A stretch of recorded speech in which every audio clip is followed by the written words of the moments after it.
Bien, perdón que se me ha cortado la grabación. Entonces, las otras sensaciones son las sensaciones térmicas, ¿sí?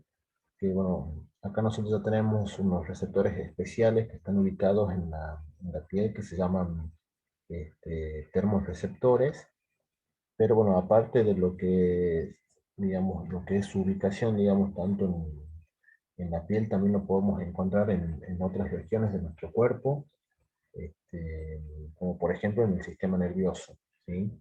Sobre todo en lo que son las células que tenemos ubicadas, digamos, en el tronco, tronco encefálico, en el hipotálamo, y algunas vísceras también, ¿sí?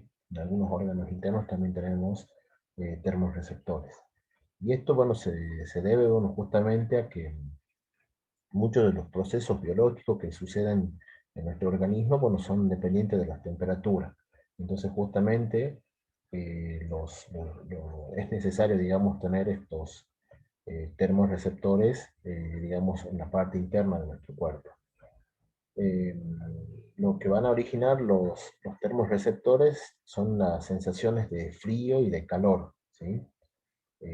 Y justamente en cuanto a, digamos, a la reacción que nosotros vamos a tener a las sensaciones térmicas van a ser reacciones termorreguladoras, y esas reacciones pueden ser tanto, digamos, comportamentales, como por ejemplo buscar un ambiente adecuado. O sea, si sentimos mucho frío, nuestra reacción, bueno, justamente va a ser buscar un refugio para no sentir ese frío, o lo mismo si pasa con el calor, buscar un lugar fresco para estar. Entonces son respuestas o reacciones comportamentales. Pero después también tenemos mecanismos de termorregulaciones autónomas que van a ser disparadas, bueno, justamente por las sensaciones térmicas.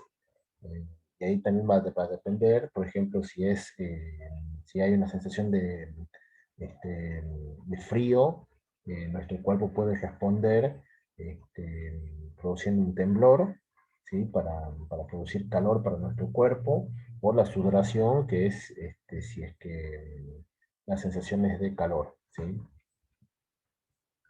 Perdón. Entonces, dentro de lo que son las sensaciones térmicas, tenemos dos tipos de termorreceptores, que son los termorreceptores para el frío y para el calor. En el caso de los receptores de frío, bueno, estos están prácticamente debajo de la epidermis, están en nuestra piel, son terminaciones nerviosas que están ramificadas, son libres, este, y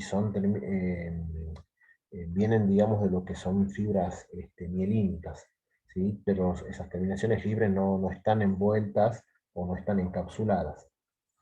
Y los de calor, bueno, están un poquito más abajo de la piel, un poquito más, digamos, lo que sería la zona de la dermis, este, o sea, son un poco más profundos.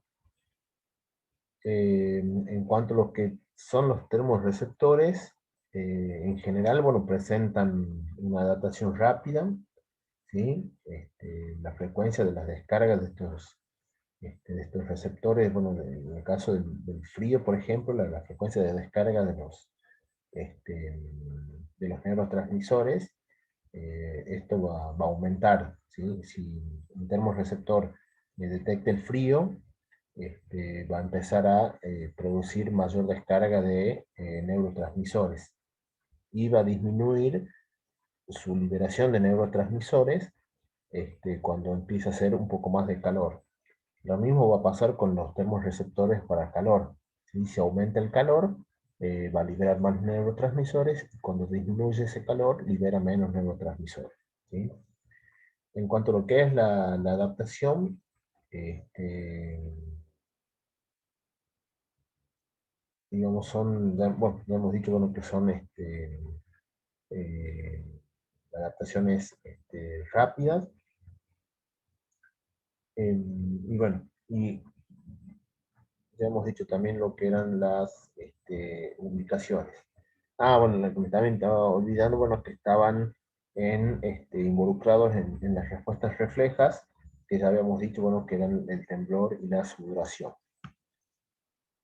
Después ya tenemos las sensaciones dolorosas, ¿sí? Bueno, que estas ya son más bien indispensables para lo que es la supervivencia, ¿sí? Eh, estas sensaciones, digamos, tienen una función de protectora, ¿sí? Porque bueno, justamente está señalando la presencia de condiciones que no son apropiadas para nuestro tejido. Los receptores para el dolor se llaman nociceptores, ¿sí? Estas se caracterizan por ser terminaciones libres y que se localizan prácticamente en todos los tejidos de nuestro organismo, salvo en el encéfalo, ¿sí? Bueno, acá tenemos un poco para ver todos los receptores, digamos, que estábamos viendo recién lo que es el tacto, ¿sí? Ahí podemos ver, bueno, justamente acá está separado lo que es la epidermis, la dermis, el tejido subcutáneo. También podemos ver, bueno, justamente los plexos de los folículos pilosos, los corpúsculos de Pacini, que yo les decía que eran como una cebollita, que tienen muchas capas, el corpúsculo de Meissner, los discos táctiles, ¿sí? Esta es una sección de nuestra piel y miren todos los receptores que tenemos para el tacto. Obviamente los corpúsculos estos de Pacini, como ya hemos dicho, eran un poco más profundos, ¿ven? Están prácticamente cerca en contacto con el tejido subcutáneo, están en la dermis profunda. En cambio los otros, estos que tienen terminaciones libres, generalmente son más externos, ¿sí? Están prácticamente en la epidermis. Bueno, ahí tenemos más corpúsculos laminados, ¿sí? Los corpúsculos de Ruffini. Y bueno, y acá tenemos un poco lo que es un resumen de todos estos receptores táctiles este, que venimos viendo. Yo voy a ver si los puedo pegar en el Word también a este cuadro y adaptarlo mejor para que les quede. ¿Sí? Por ejemplo, podemos ver, bueno, justamente los distintos tipos de receptores, el tipo de estructura y la localización y las sensaciones en las que están involucradas, ¿sí? Y el tipo de velocidad de adaptación. Acá tenemos, por ejemplo, el corpúsculo de Ruffini, las sensaciones del estiramiento de la piel, este, y a dónde van a estar ubicadas, ¿no? En la dermis profunda, en ligamentos, tendones, ¿sí? Bueno, ahí tenemos todos los receptores. Esto es lo que menos hemos visto, que son los propios receptores, bueno, que hemos visto un poco lo que era la semana pasada, ¿sí? El uso muscular, los órganos tendinosos, ¿sí? Que bueno, estaban involucrados en la propiocepción. Eh, bueno, ahora, ¿qué pasa qué sucede después de que un receptor es estimulado? Bueno, una vez que esa información, digamos, que es captada por el receptor, se tiene que enviar, bueno, justamente a las áreas del sistema nervioso central, para que sean procesadas, ¿sí? Este, las áreas, digamos, nosotros tenemos, por ejemplo, los receptores, la información esta, los receptores van a llegar, por ejemplo, a un sector que se llama el área somatosensorial primaria, que está ubicado en la corteza cerebral, ¿sí? Acá lo podemos ver, ¿sí? A dónde va a terminar llegando esa información. Eh, También, digamos, tenemos otros sectores a donde van a ir, como por ejemplo el cerebelo. eh, y digamos, las vías que llegan, digamos, hasta la corteza, bueno, está formada, digamos, por muchas neuronas, ¿sí? Y acá nosotros vamos a distinguir tres tipos de neuronas, que esto un poco ya habíamos nombrado la clase pasada, que eran las neuronas de primer orden, ¿sí? Entonces las neuronas del primer orden son las que van a conducir el impulso nervioso, desde lo que es el receptor somático, ¿sí? Por ejemplo, algún receptor que está en nuestra piel, y lo va a conducir hasta la médula espinal o el tronco encefálico, que nosotros lo podemos ver acá. Me olvidé de poner el puntero, ahí está. Nosotros tenemos un receptor, ¿sí? Que era una célula, acá la tenemos a la célula. Por acá viene la información que ha captado ese receptor y va a llegar hasta la médula, ¿sí? En la médula nosotros habíamos visto que había tractos ascendentes, ¿sí? Que llevaban la información. Bueno, justamente acá podemos ver cómo esta neurona va llevando la información y ya entra en nuestro sistema nervioso central.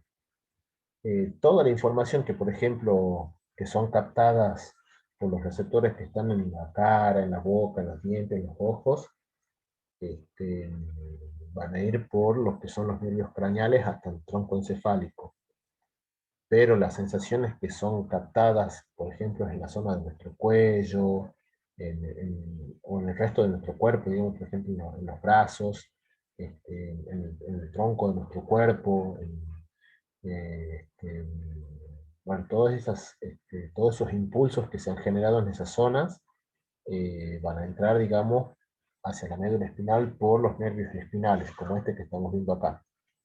Entonces, esta celeste que nosotros vemos aquí, que trae la información, es nuestra neurona de primer orden.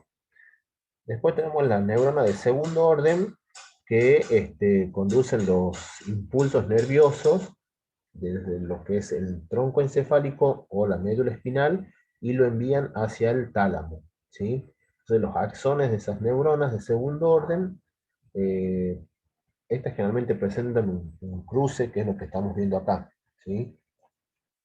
Ahí tenemos esta neurona, hace contacto, que es la neurona de primer orden, hace contacto con la neurona de segundo orden y ahí hace el cruce, ¿sí? Este, y eso, bueno, ese cruce, bueno, lo pueden hacer tanto en la médula como en el tronco encefálico. Ese cruce, bueno, justamente está, bueno, antes de ascender hacia los núcleos del tálamo, ¿sí? Y después ya tenemos la neurona de tercer orden, que es la que va a conducir, bueno, acá tenemos la de segundo orden, perdón, llegamos hasta la zona del tálamo, y que acá está, bueno, pintada de color negrita la neurona, y la neurona de tercer orden es la que va a comunicar, digamos, o la que va a llevar la información desde el tálamo hacia la corteza cerebral, ¿sí? O sea, acá vemos cómo ya ha llegado la información hasta el tálamo y llega hasta la corteza cerebral, que es, bueno, precisamente hacia el área somatosensorial, que es donde se va a producir el procesamiento de la información, ¿sí?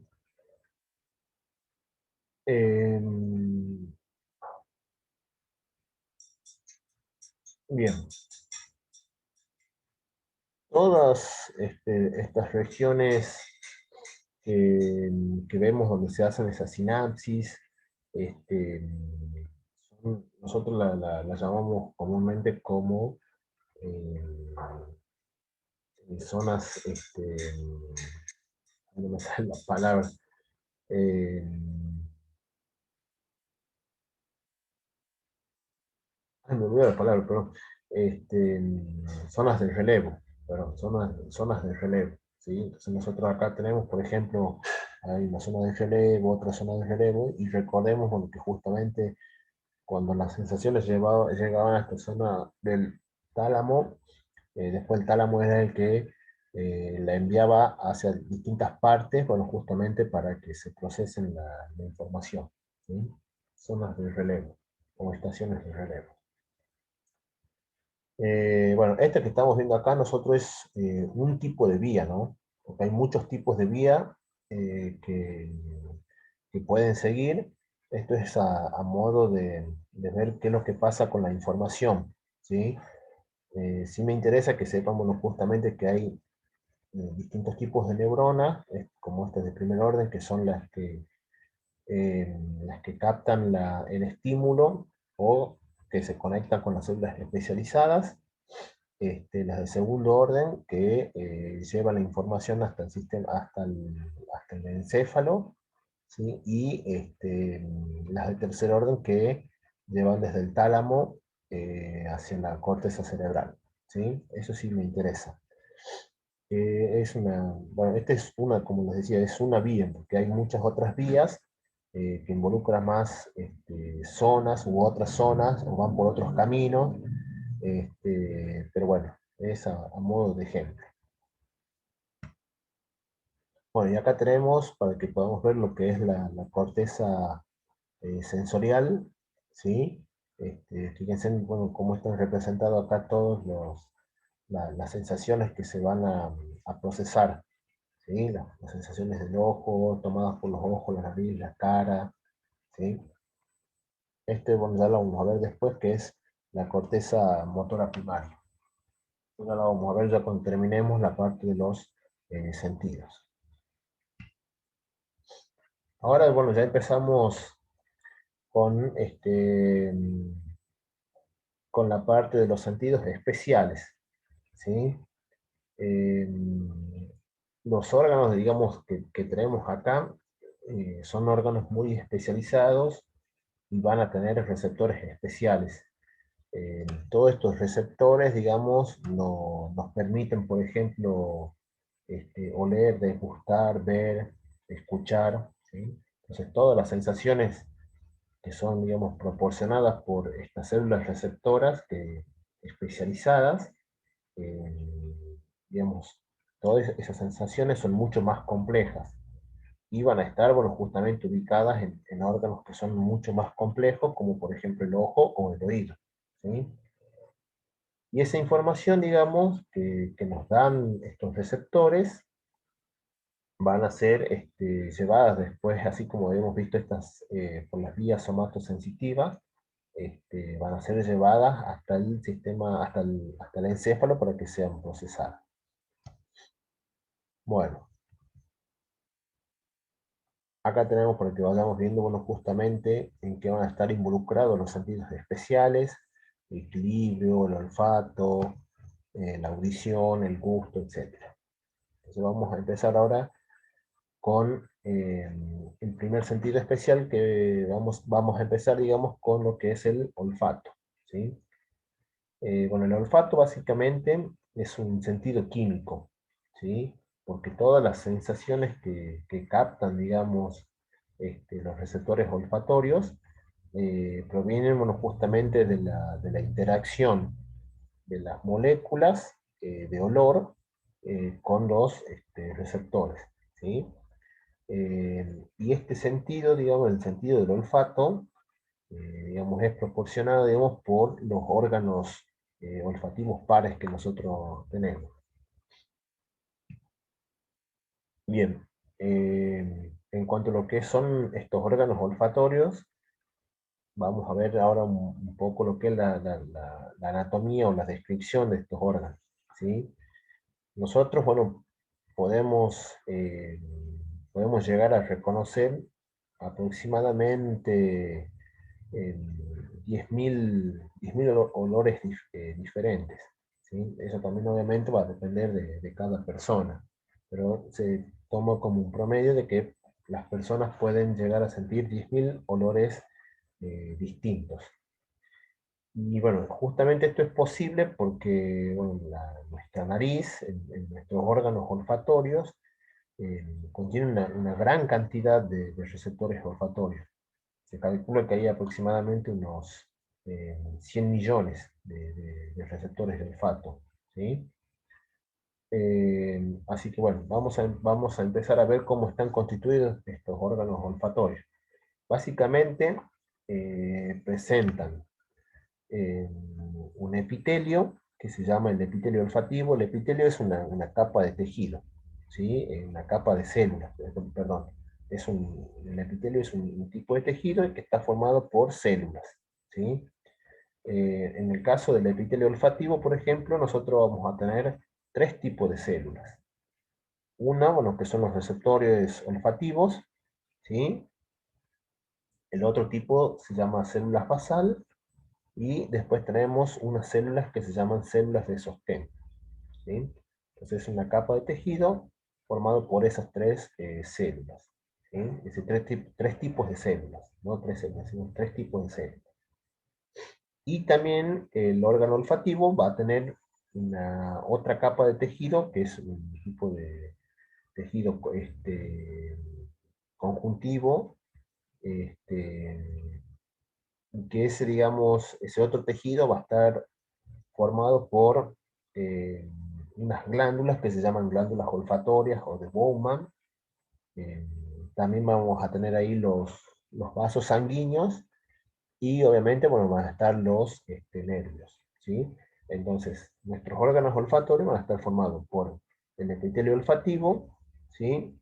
Y la capa de tejido conectivo laxo, o que se llama lámina propia, ¿sí? Entonces, tenemos un epitelio olfativo y la lámina propia. En el caso del epitelio olfativo, perdón, acá lo tenemos, miren. Entonces, acá lo tenemos, la lámina propia, que ya habíamos dicho que estaba formado por los nervios, que es lo que vemos acá, ¿sí? Las cápsulas de goma, y bueno, esto va a estar en contacto, digamos, con los que, la lámina propia va a estar en contacto, digamos, con lo que son los huesos, y después tenemos el epitelio olfativo, que estaban formados por las células basales, estas que vemos acá, ¿sí? En color en celeste clarito.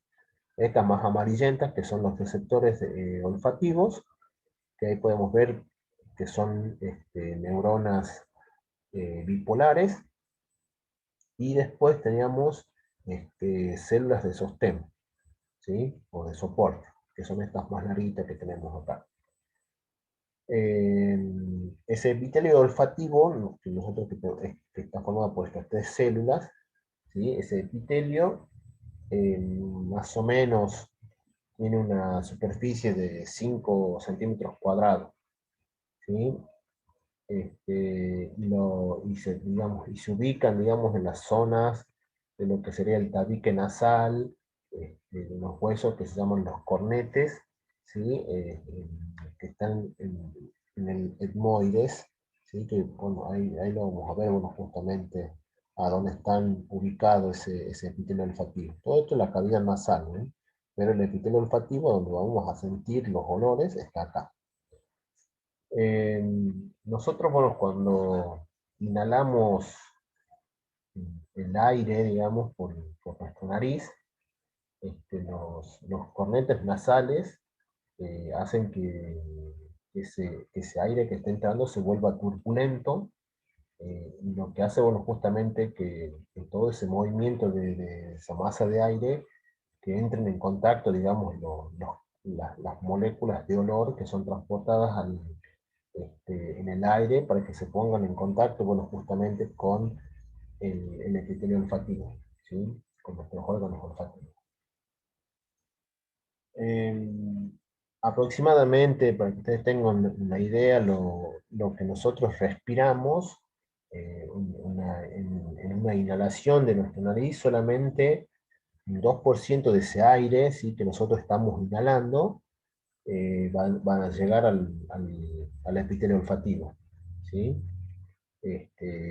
Y si ustedes lo habrán notado alguna vez, cuando uno, por ejemplo, siente olores raros, digamos, en algún lugar, como por ejemplo cuando se está quemando algo, o eh, lo que nosotros tratamos de hacer, digamos, para sentir mejor qué es lo que está sucediendo, para percibir mejor los olores, lo que hacemos, bueno, justamente aumentar las frecuencias de respiración, ¿sí? Respiramos más rápido, bueno, justamente por la advertencia esa que nosotros notamos si hay algún olor, por ejemplo, cuando se está quemando un cable en nuestras casas, empezamos a respirar más rápido, y prácticamente nosotros nos guiamos con el olor para ver qué zona se puede estar quemando en nuestras casas, en qué zona más o menos se están quemando esos cables, ¿sí?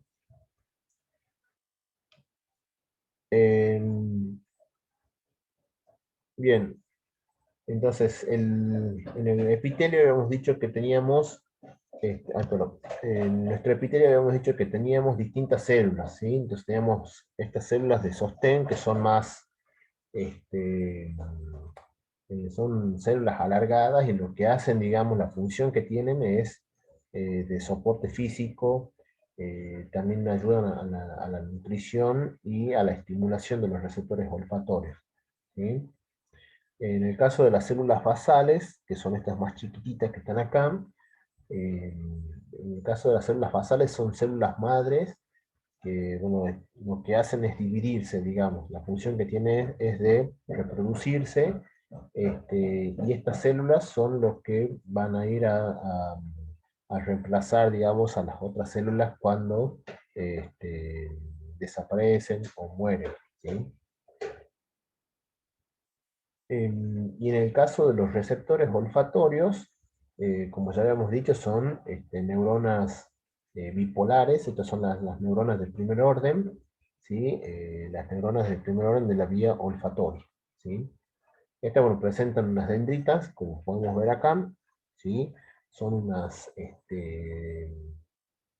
dendritas, digamos, que están expuestas, ¿sí? Van a estar en contacto casi directo con el aire. Y el axón, digamos, bueno, va a terminar en lo que son una estructura que se llama el bulbo olfatorio, ¿sí? Entonces, captan las partículas de olor, las partículas del aire, y los axones van a terminar, bueno, justamente en los bulbos olfatorios. Digamos, los sitios, digamos, donde se produce la transducción olfativa, o sea, donde se transforma la energía, en este caso la energía química de las moléculas de aire, hasta producirse, digamos, un potencial de acción. Digamos, el potencial de acción que tenemos acá es un potencial generador, ¿sí? Este, bueno, donde se produce esa transducción, digamos, a lo que les quería decir, bueno, que hay la zona, digamos, donde se produce la transducción, es un sector que se llama cilios olfatorios, ¿sí? Que son esas dendritas que estábamos viendo acá. Eh, bueno, este, los receptores, estos olfatorios, lo que está, antes que me olvide también, es que responden, digamos, a los estímulos químicos de las moléculas y que producían ese potencial generador, ¿sí? El caso en el epitelio olfatorio también habíamos dicho que teníamos la lámina propia, ¿sí? Que en esa lámina propia teníamos los nervios, vasos sanguíneos, y teníamos estas glándulas de Bowman, que digamos, lo que van a hacer es producir moco, ¿sí? Y lo que va a hacer ese moco no es justamente es humedecer al epitelio, ¿sí? Para que todas las partículas de olor que lleguen ahí puedan ser captadas, digamos, de mejor manera por las células receptoras, por las neuronas, ¿sí? Si el epitelio, digamos, está seco, bueno, no es bueno, digamos, que esté seco porque, bueno, tiene menos posibilidades de captar, digamos, a las moléculas. ¿Qué más?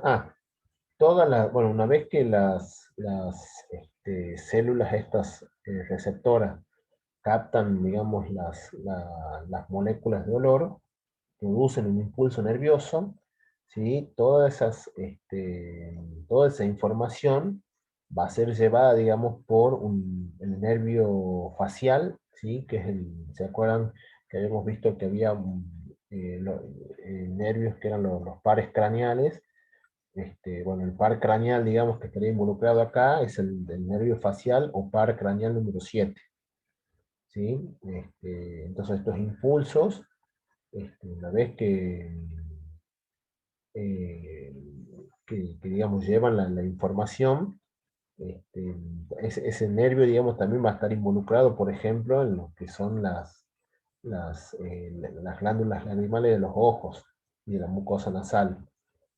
Por eso es que cuando nosotros respiramos el gas pimienta o el gas lacrimógeno, bueno, se produce ese lagrimeo o la congestión nasal. ¿Sí?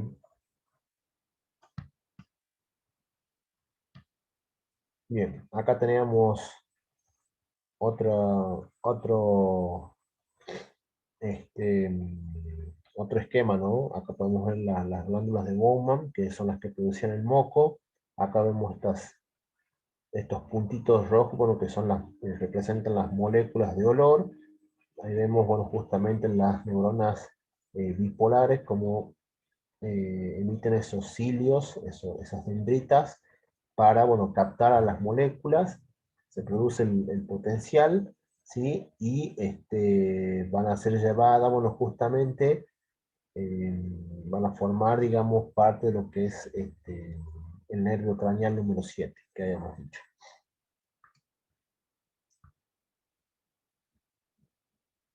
Bueno, acá tenemos el bulbo olfatorio, esto es ya parte de lo que es el encéfalo, ¿sí? Y ahí tenemos que se forman, bueno, los tractos olfatorios.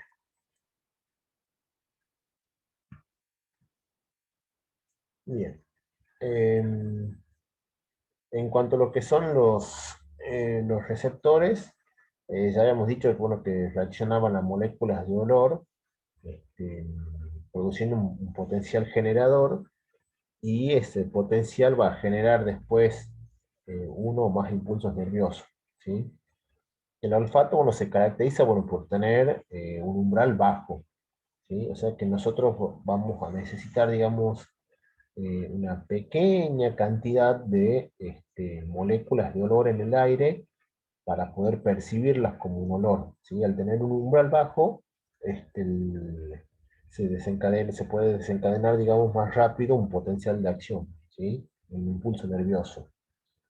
Y en el caso de las adaptaciones, la adaptación del olor se produce de forma rápida, digamos, ¿sí? Eh, y hasta, bueno, se puede llegar a producir la insensibilidad de los olores digamos, en pocos minutos. Eh, Hay un caso, a ver, sí, tenemos un caso, por ejemplo, de lo que es el gas natural que usamos para cocinar. Bueno, ese es un gas que nosotros no lo podemos percibir, ¿sí?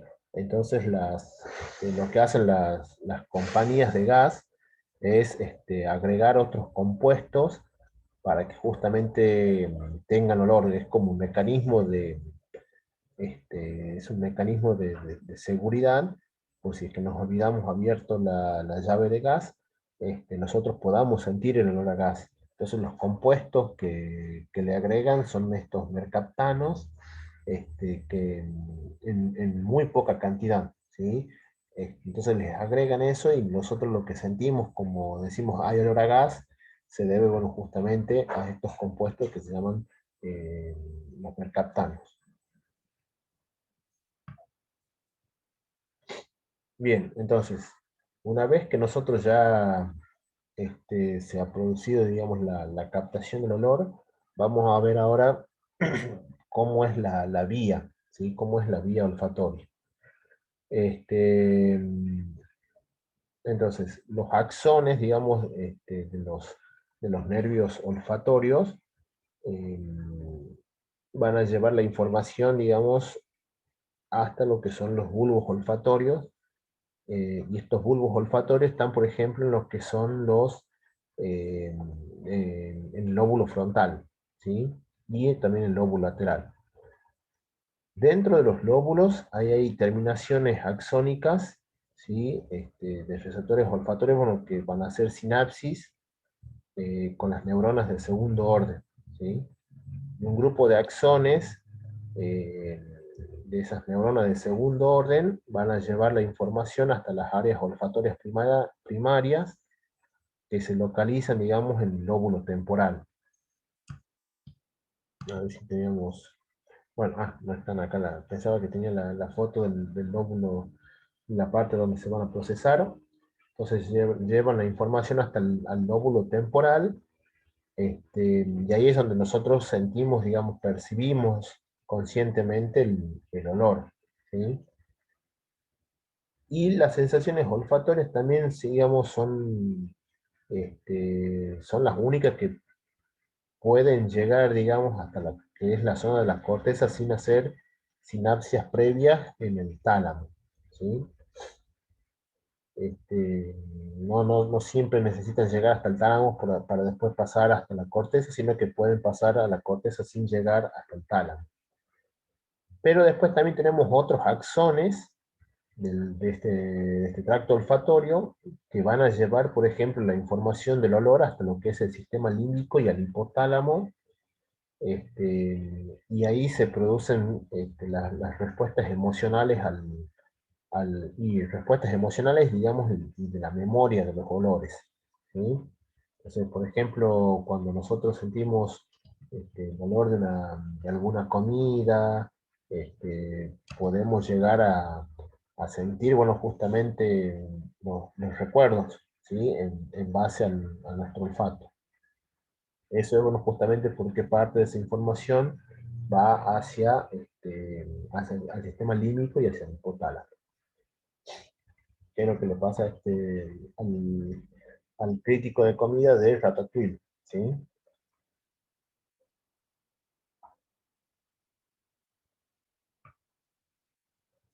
Bien, acá sí, así sí lo he puesto, ahí tenemos, bueno, justamente cómo llega la información, ¿sí?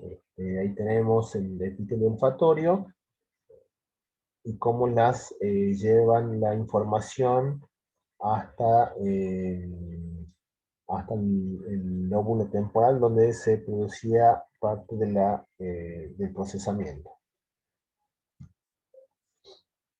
Bueno, ahora vamos a pasar ya a otro sentido. Bueno, este ya es un poquito más simple, que es la parte del gusto. Es más simple, pero en el sentido que, a diferencia de lo que es el olfato, nosotros que podíamos sentir hasta 10.000 olores distintos, bueno, nosotros básicamente podemos distinguir 5 tipos de gustos primarios, ¿sí? Eh, Esos gustos, bueno, son el agrio, este, el, este, el dulce, ¿sí? El amargo, el salado, y también teníamos otro gusto como que vendría a ser como el último gusto primario incorporado, que es el umami. ¿Sí? El umami, bueno, lo descubrieron, o mejor dicho, lo describen unos científicos japoneses, y digamos como que la traducción de umami vendría a ser algo así como sabroso, o delicioso, ¿sí?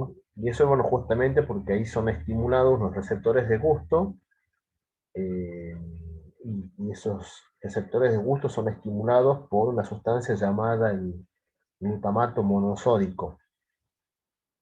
Bueno, ese glutamato monosódico, bueno, no me interesa que lo sepan ese nombre, eh, están, digamos, por ejemplo, en las comidas, pero bueno, también se lo puede añadir, digamos, de forma artificial, justamente para levantar el sabor de las comidas. De la combinación de esos 5 gustos primarios, este, son los que esos 5 gustos primarios, digamos, después nosotros lo utilizamos, digamos, para sentir los otros gustos, digamos, ¿sí? Y también, bueno, lo que nosotros hacemos, lo que es la percepción de la comida, también combinamos esa información, digamos, con las sensaciones de olfato y de tacto que tenemos, bueno, justamente en nuestra boca. Bueno, aparte de eso, lo que les quería, bueno, lo que me faltaba decirle, bueno, que aparte de esos 5 sabores primarios, hay otros sabores pero que están más relacionados con la cultura, ¿sí?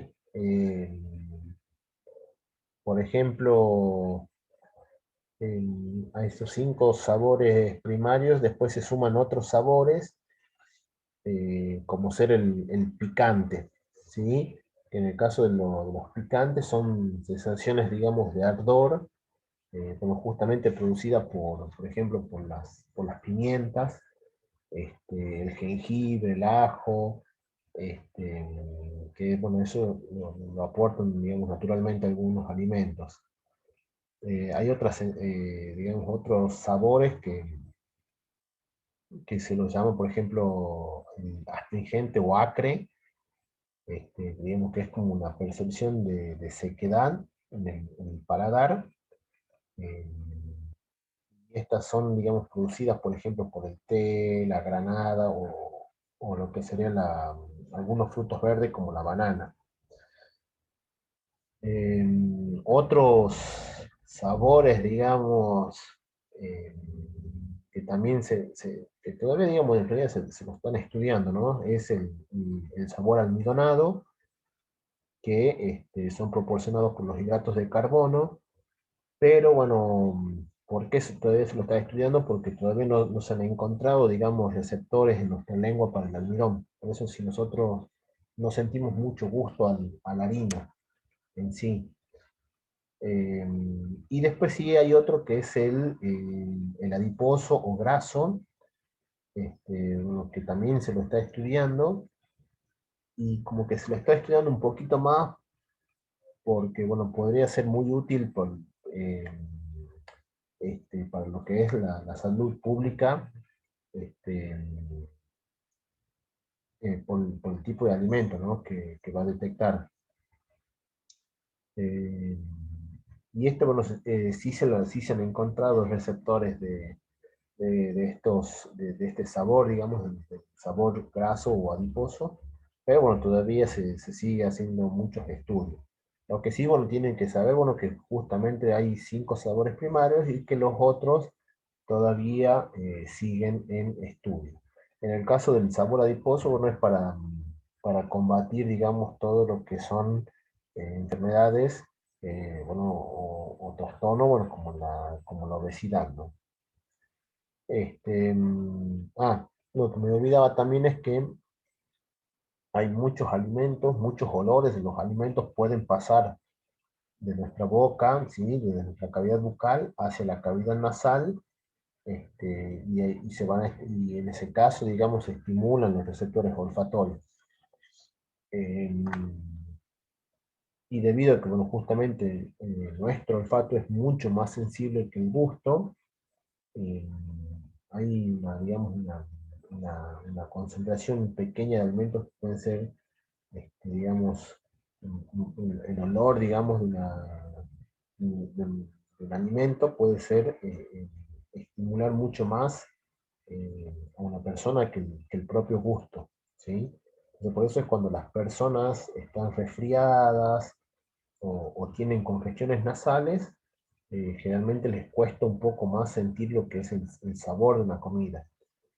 Debido a que, bueno, justamente nosotros para procesar la información de lo que estamos comiendo necesitamos oler primero y sentir el gusto después, ¿sí? Y debido a que el olfato es mucho más sensible, nosotros dependemos más del olfato que del gusto de una comida, ¿sí? Para poder percibirlo como tal. Bueno, vamos a empezar a ver ahora lo que son los receptores, ¿sí? Los receptores del gusto. En cuanto a lo que son los receptores del gusto, estos se ubican, digamos, en las estructuras llamadas botones gustativos,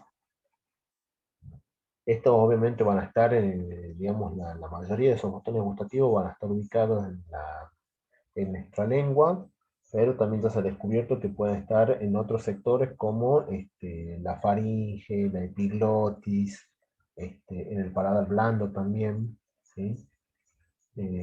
Cada uno de estos botones, bueno, es una estructura de forma ovalada y va a tener tres tipos de células, que son células de sostén, células basales y células receptoras de punto.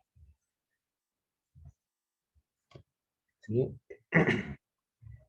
Ahora, las células basales, al igual que lo que pasaba con el olfato, son células madres eh, que se van a reproducir, bueno, para reponer los otros tipos de células, y en este caso, digamos, van a estar situadas en lo que es la periferia del botón gustativo.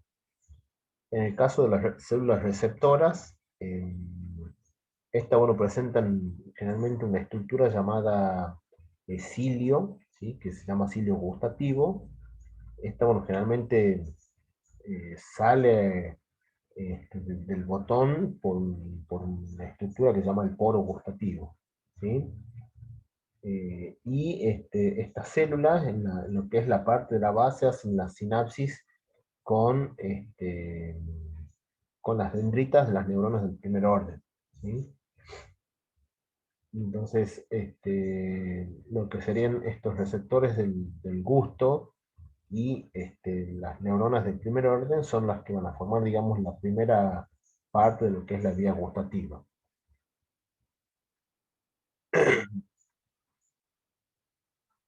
Y en cuanto a lo que son los botones, tenemos que esto, bueno, eh, estos botones están, digamos, bueno, en la lengua, van a estar ubicados en las elevaciones que se llaman las papilas, y las papilas son, digamos, las que le dan la textura rugosa a nuestra lengua.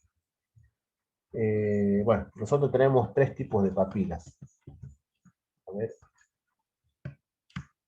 Perdón, acá están, ¿sí? Las partes de las células que estabas nombrando, ¿sí? Las células basales y células receptoras, ¿sí? Ahí están los cilios que le decía de las células receptoras, que salían por el, este, el poro gustativo. Entonces, estas células son las que van a captar el gusto, ¿sí?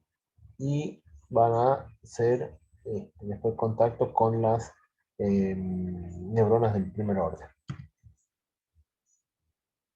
Ahí tenemos un poco lo que son el detalle de lo que estamos hablando, bueno, justamente de las papilas y los botones gustativos, ¿sí? Y en cuanto a lo que son este, las papilas, digamos, gustativas, pueden ser de tres tipos. Tenemos papilas calciformes, que son las más grandes y que están en la base de la lengua. Eh, Estas, bueno, cada una aloja más o menos entre 100 y 300 botones gustativos. Después teníamos las papilas fungiformes, que como su nombre nos dice, bueno, tienen forma de hongo. Estas están en toda la superficie de la lengua y tienen aproximadamente 5 corpúsculos gustativos cada una. Y después teníamos las papilas foliadas que se localizan, digamos, en surcos del borde de la lengua. Este, y bueno, esos no son tan funcionales porque bueno, los botones gustativos, estos generalmente bueno, terminan degenerándose durante la infancia, ¿sí? Bien, ahí tenemos otras representaciones. Ahí tenemos los distintos tipos de papilas. En el caso de las calciformes, también, bueno, acá la van a ver con otro nombre, que son las circunvaladas, ¿sí? Las foliadas o filiformes, y después las fungiformes.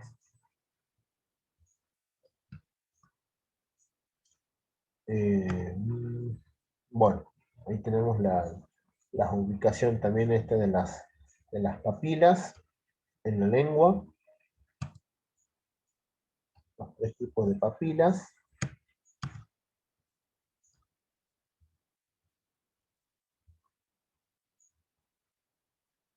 Bueno, voy a tomar un poquito de agua.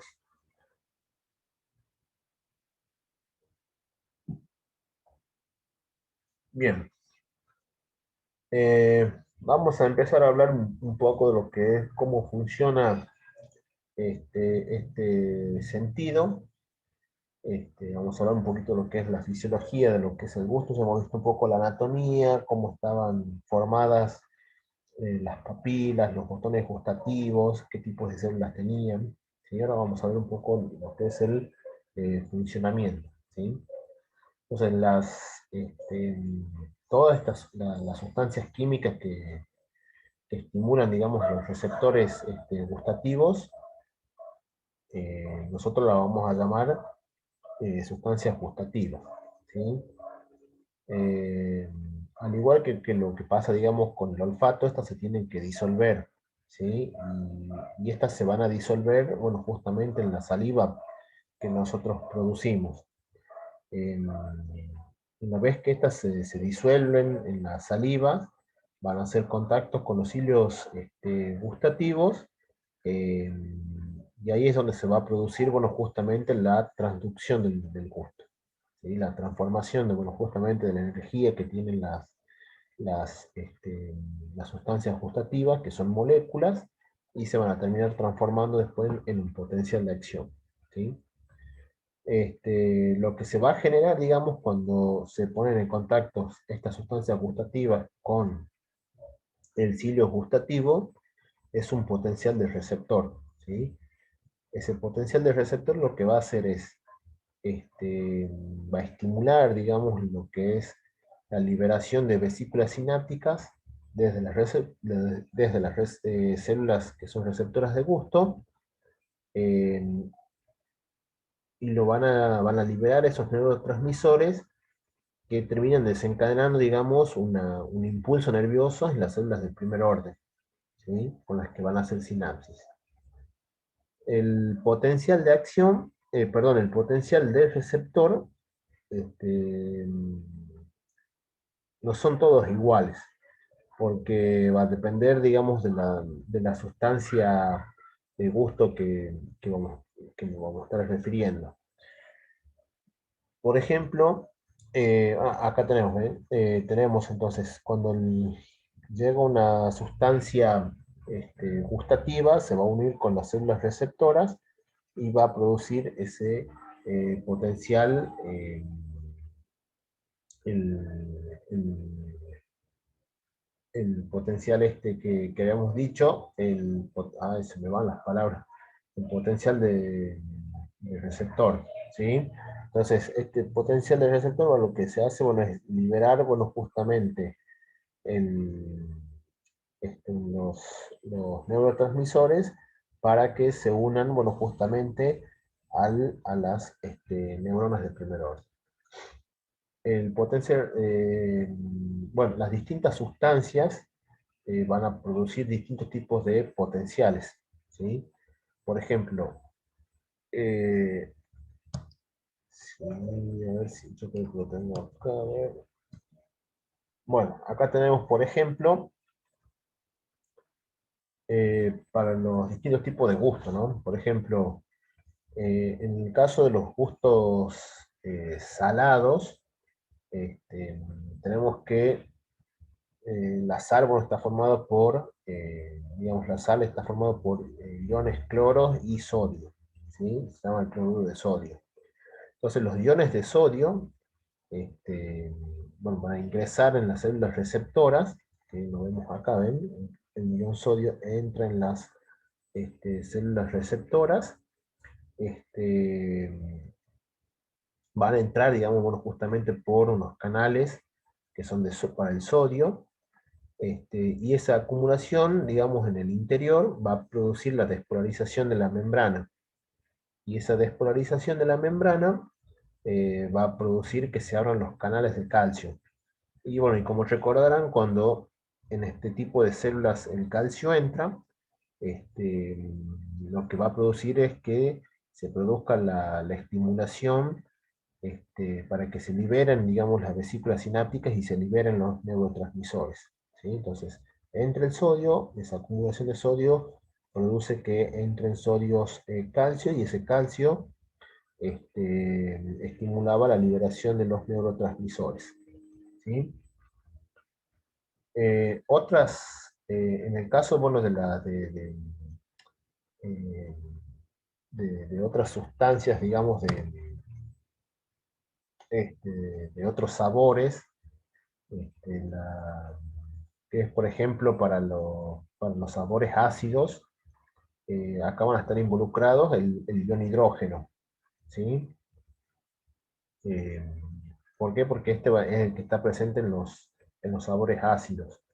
Entonces, bueno, puede fluir, los iones hidrógenos, digamos, ingresan en estas células receptoras, y, bueno, van a intervenir, digamos, lo que hacen estos iones es intervenir, digamos, en la apertura y cierre de canales iónicos.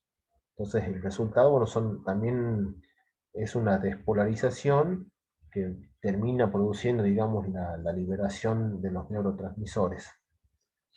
Y ya, digamos, para las otras, para los otros sabores, como ser el dulce, el amargo y el umami, este, estos, eh, lo que, digamos, va a hacer es en el caso de esos sabores, digamos, las moléculas se unen directamente a unas proteínas que son receptoras, y una vez que se unen, van a, lo que van a hacer es producir eh, unas sustancias, digamos, que se llaman los segundos mensajeros, ¿sí? Y lo que hacen los segundos mensajeros, bueno, es producir la despolarización de diferentes maneras, ¿sí? Pero bueno, el final, digamos, se terminan, digamos, eh, produciendo la liberación de los neurotransmisores, ¿sí?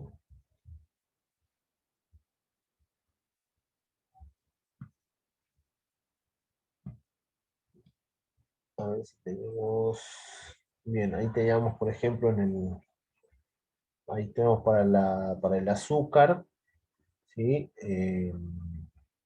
Las, pro- eh, a ver si está aquí los receptores de azúcar, ¿sí? Y esos receptores de azúcar van a producir, bueno, justamente estos segundos mensajeros, como ya hemos dicho, y esos segundos mensajeros van a producir la despolarización, que va a causar la entrada de los iones calcio para que se liberen los neurotransmisores.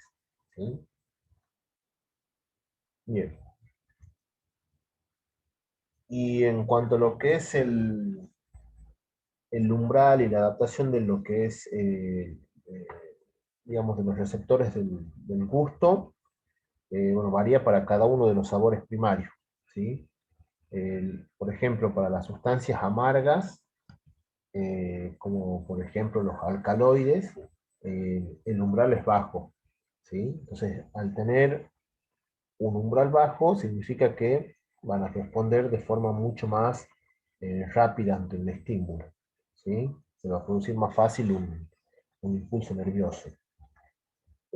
Esto también, digamos, es un mecanismo como de defensa también de nuestro cuerpo, porque bueno, hay muchas sustancias venenosas que son, digamos, este, amargas, ¿sí?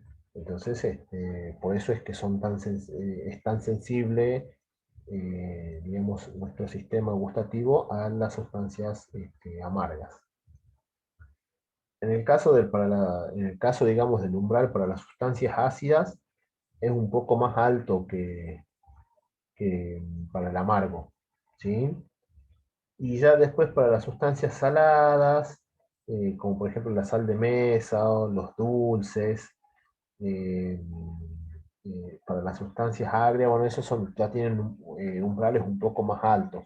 ¿Sí? O sea que se necesitaría, digamos, más estímulos para que se llegue a producir un impulso nervioso. Y en cuanto a la adaptación, bueno, bueno, se produce también, digamos, en pocos minutos, de 1 a 5 minutos de estimulación continua, ya, ya dejamos como de sentir, digamos, porque ya se han adaptado, ¿sí?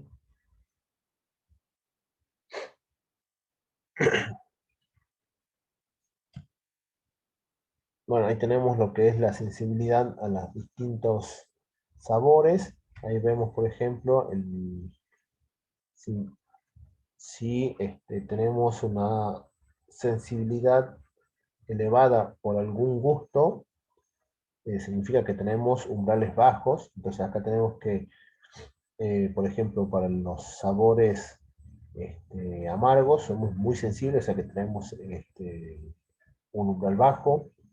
Después tenemos acá las sensibilidades medias, como para los dulces, agrios y salado. ¿Está bien?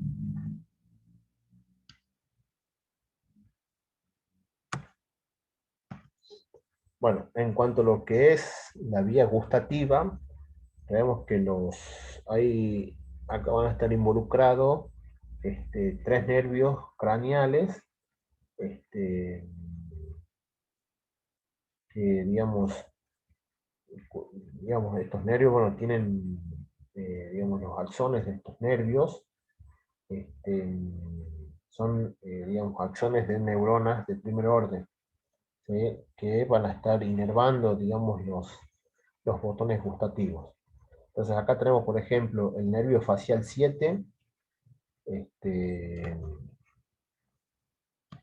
a ver si lo tenemos aquí, ahí tenemos. El nervio facial 7, ¿sí? Vemos dónde está inervando este nervio facial 7. Va a inervar, por ejemplo, los botones gustativos de la parte más anterior, ¿sí? De la lengua, incluso hasta un poco más atrás de lo que sería la mitad de nuestra lengua. Después tenemos otro nervio que es el glosofaringio o nervio craneal número 9, que inerva, digamos, el tercio posterior de nuestra, de nuestra lengua.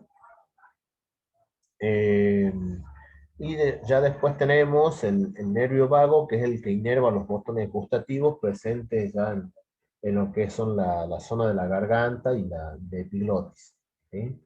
Entonces, desde los botones gustativos, los impulsos llegan, digamos, van a llevar la información por estos nervios hasta lo que es el bulbo raquídeo, y desde el bulbo raquídeo van a salir después axones que van a transportar las señales de gusto que van a llegar hasta el sistema límbico y al hipotálamo, ¿sí?